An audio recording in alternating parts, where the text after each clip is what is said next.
Welcome professionals. આજે આપણે real એસ્ટેટના સૌથી વોલેટાઇલ અને મેનેજમેન્ટ ઇન્ટેન્સિવ સેક્ટર વિશે વાત કરીશું. Module 15 hospitality assets.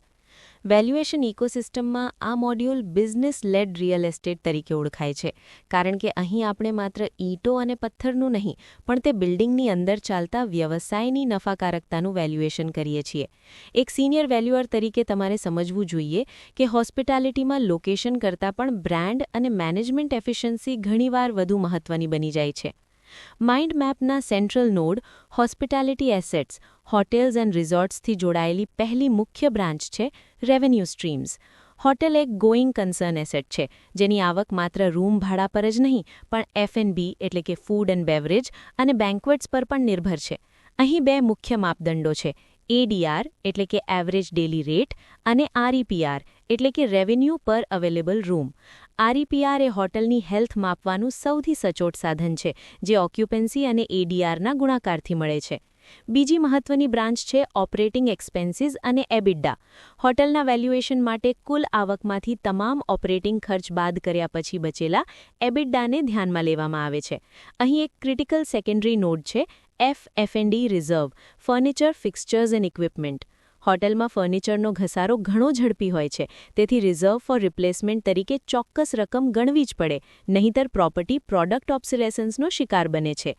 લીગલ અને સ્ટાન્ડર્ડ લિંકેજ મુજબ IVS 105 હેઠળ હોસ્પિટાલિટી માટે ઇન્કમ અપ્રોચ ફરજિયાત છે, કારણ કે તેને ટ્રેડ રિલેટેડ પ્રોપર્ટી તરીકે વર્ગીકૃત કરવામાં આવી છે. RICS રેડબુક બિઝનેસ ઓપરેટિંગ એન્ટિટી અને રિયલ એસ્ટેટને અલગ પાડવા પર ભાર મૂકે છે. ભારતની વાત કરીએ તો ટુરિઝમ ડિપાર્ટમેન્ટનું સ્ટાર ગ્રેડિંગ તેના કેપિટલાઇઝેશન રેટને સીધી અસર કરે છે.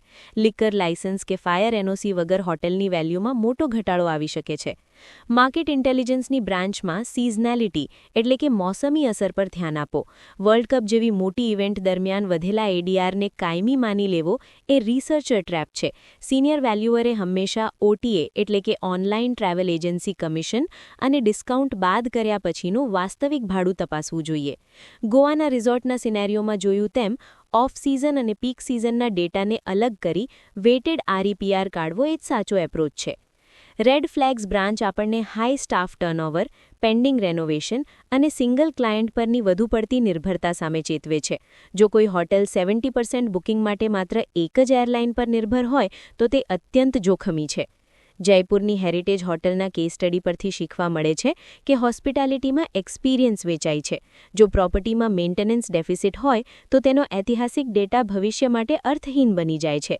જ્યારે તમે બિઝનેસ વેલ્યુ અને પ્રોપર્ટી વેલ્યુને અલગ તારવીને સ્ટેબિલાઇઝ્ડ ઓક્યુપન્સીનું લોજિક આપો છો, ત્યારે જ તમારો રિપોર્ટ ઓથોરિટેટિવ બને છે.